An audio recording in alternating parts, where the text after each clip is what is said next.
What's going on, guys? Welcome back to Buy Sell Cars TV. Today we're talking about this, my Audi R8 V8 Manual.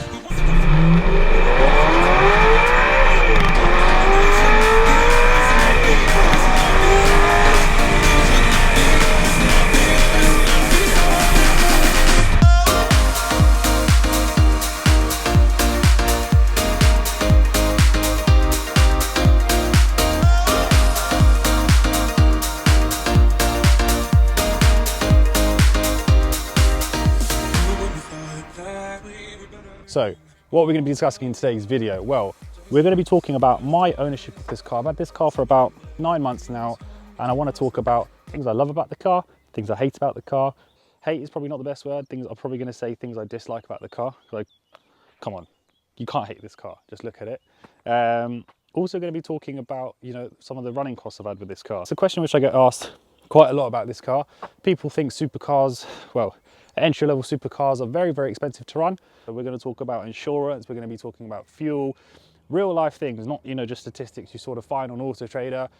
This is sort of my 3,000 mile experience and ownership, so I can bring back some of those costs and show them to you. At the end of the video as well, I want to talk a little bit about the future of these cars.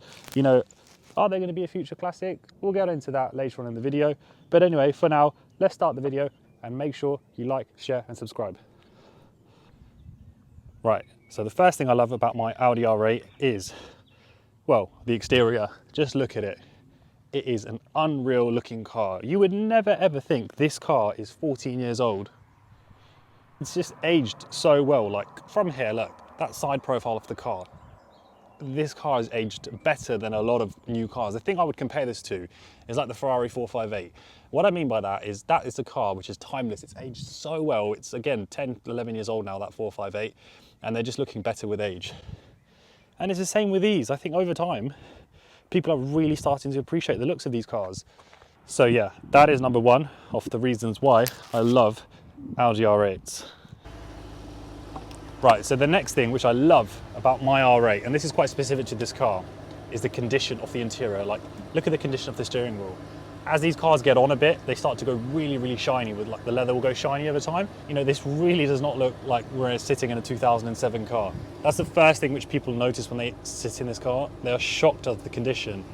It is a low miler. It is only done 19,000 miles, which is obviously helpful to keeping the car in good condition. But, even still, when a car is 14 years old, you expect wear and tear, but genuinely, there really is minimal wear and tear. So the next thing which I love about my Audi R8, it's the modification which I had put on the car. So I had an F1 top gear valve system put on. Standard exhaust was a little bit quiet for me. I like things to be a bit more offensive, but it's a valve system. So, even if it is a bit offensive, you can always tone it down when you are driving late at night or coming home or going through some villages or whatever. Because I'll be honest with you, when the valves are open, it makes everyone jump. It genuinely gives people a heart attack. So right now, we've got the car with the valves closed. So this is in a quiet setting, just on idle. So I'm gonna open the valves, and you can see straight away, there is a massive, massive difference in the noise. So I'm gonna show you me revving the car now so you get an idea. Yeah, but I'll be honest with you, the camera won't really pick up the sound that great. It is 10 times louder in real life, but it's got a really good tone to it. And like I say, you can just switch it, and when you're feeling like you're not in the mood, just close the valves. So it's the best modification I think I've done to the car.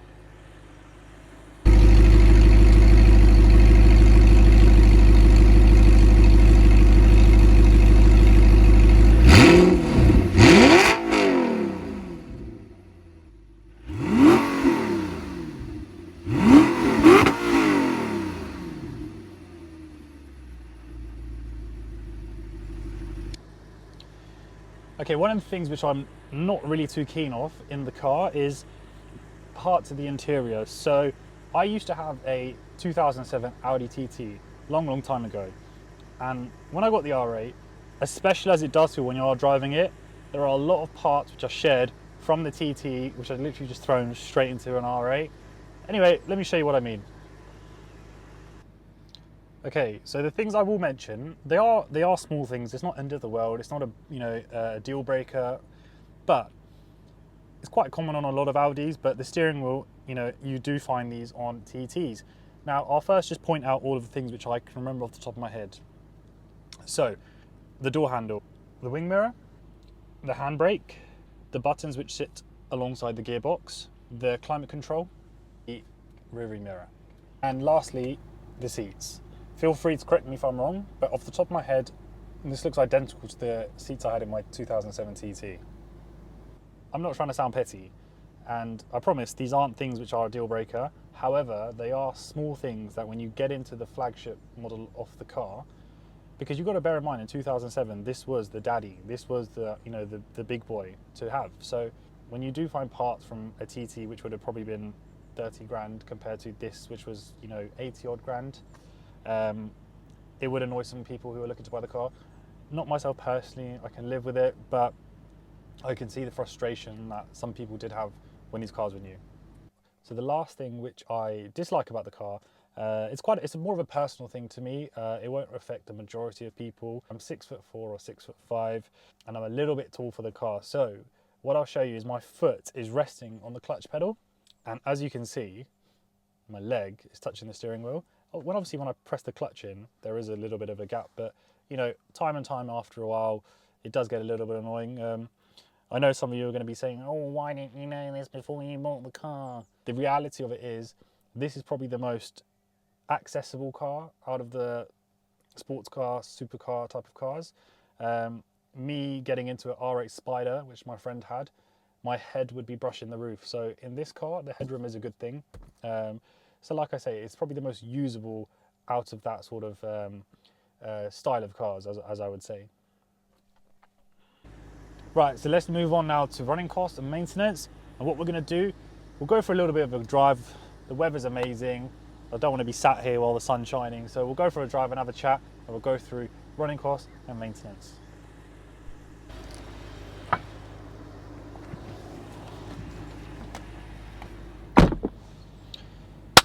Right, let's go for a drive. The weather is so good. It's 22 degrees. I feel like I'm in Dubai. Right, let's go. You know, let's turn the valves on just for before I get to the roundabout.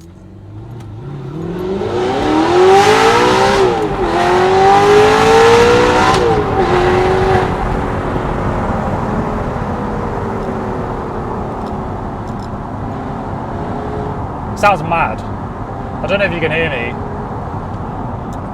Do you know what, let's close the windows. And we'll close the valves now. This car is nuts, honestly. This car is like, it does everything. When I say it does everything on the weekends. It's not a car that I would drive every single day, just because, like I mentioned, I'm a bit tall for it. And it's just, it gets a bit annoying. But as a weekend bit of fun, weather's good, best thing to drive. But anyway, let's start with running costs. So, what should we start with? Let's start with fuel. So, I've had this car for 9 months and I've driven it about 3,500 miles. I always fill up the tank. At the moment, fuel's a bit expensive. So, it was 105 quid, I think, to fill up. That's with super unleaded. And I get about 200 miles, I'm going to say. So it's pretty poor on fuel, but you don't buy an R8 because it's fuel efficient. Now, it's pretty bad on fuel because it's an old engine. So the car's a 2007 and I'm pretty sure it's based on the RS4, and the engine from that was obviously developed in the early 2000s, I would have thought. So technology wise, even though it is a FSI, which is meant to be, you know, some form of better fuel efficiency, it's not the best. I normally around town will average about 11 miles per gallon. You know, it's not great, but I'll be honest, having an exhaust on the car doesn't help the situation, because when I'm cruising, you know, if I'm on the country lanes or something, I sort of just drive quite high in the revs anyway, just to hear the sound. So it's not great on fuel. But on the motorway, so when I've taken the car to London a couple times, it is an average speed check on the M4, so you're doing about 50 miles an hour, parts are like 60. And the best I've seen, to be honest, I think is like 23 miles per gallon, and that's when you're really being steady.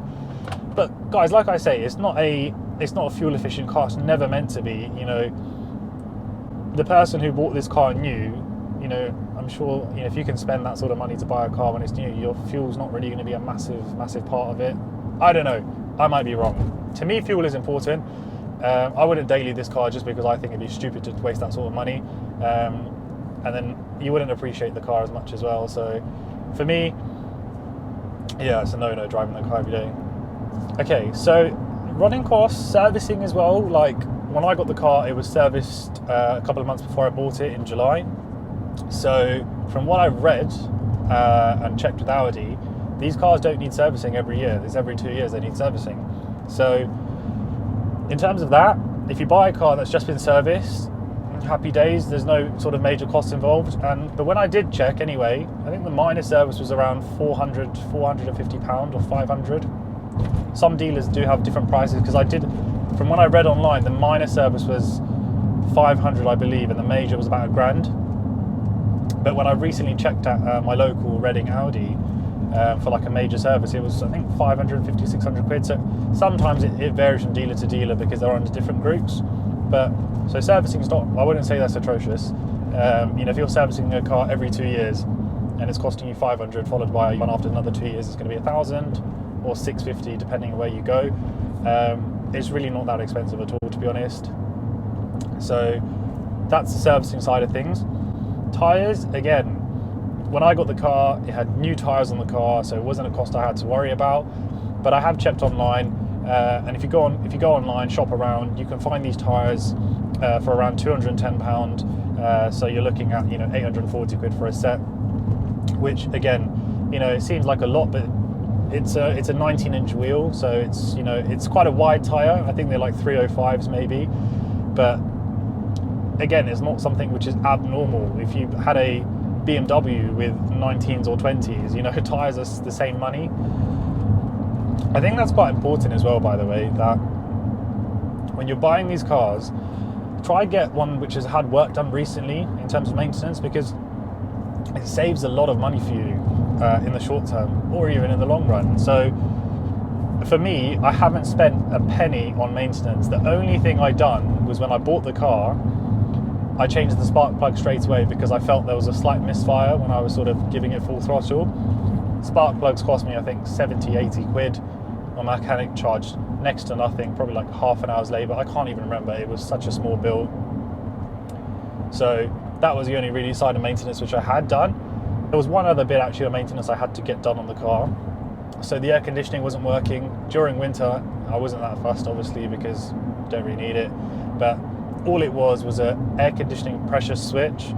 I think it was on the condenser unit. Top of my head, it was about £150 part ordered and replaced. So again, really, I've had a brilliant experience. Touch wood, you know, nothing's really gone wrong. You know, you do see a lot of people have a lot of problems with the R8s, but it just comes back to what I said in one of my previous videos. Click here, which is when I bought this car from a car auction.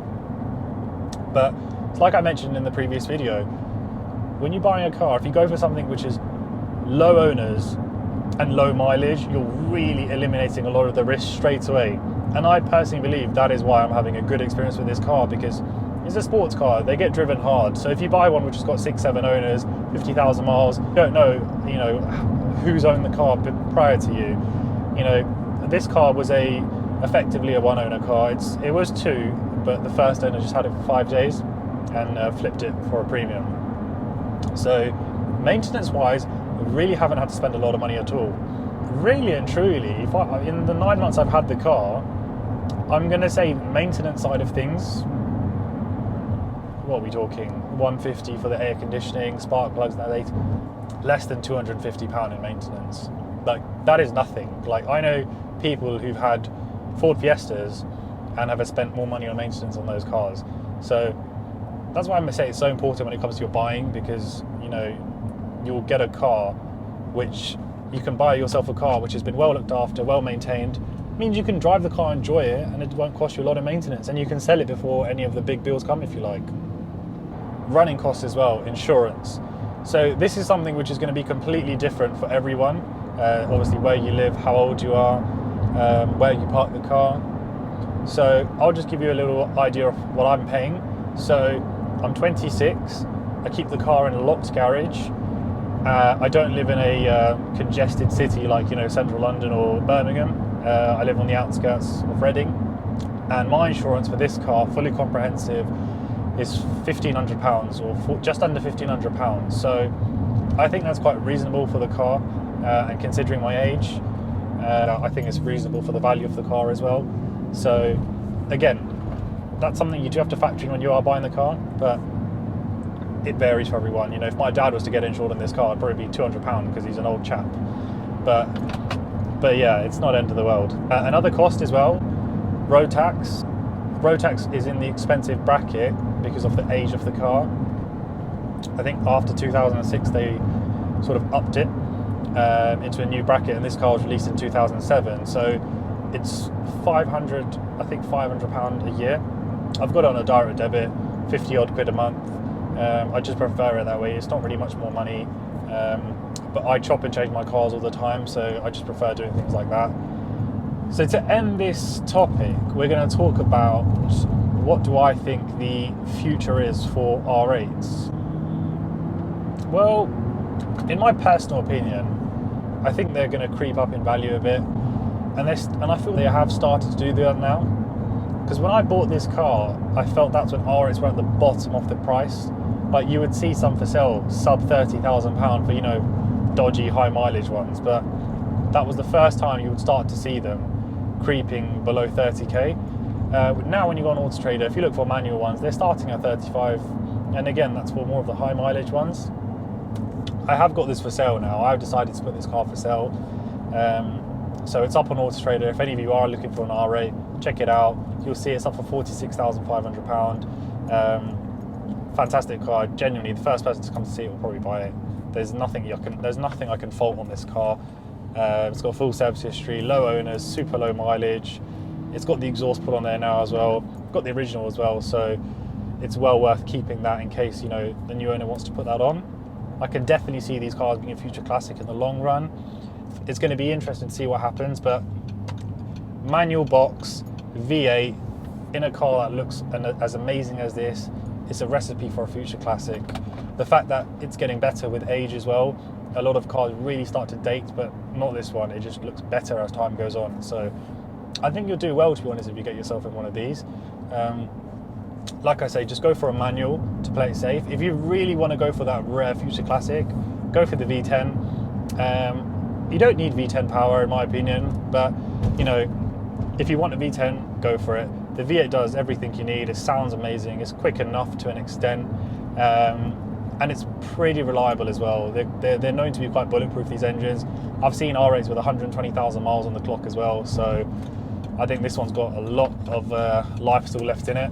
But yeah, definitely think it's going to be a future classic, and I think the way the market's going sort of suggests that as well.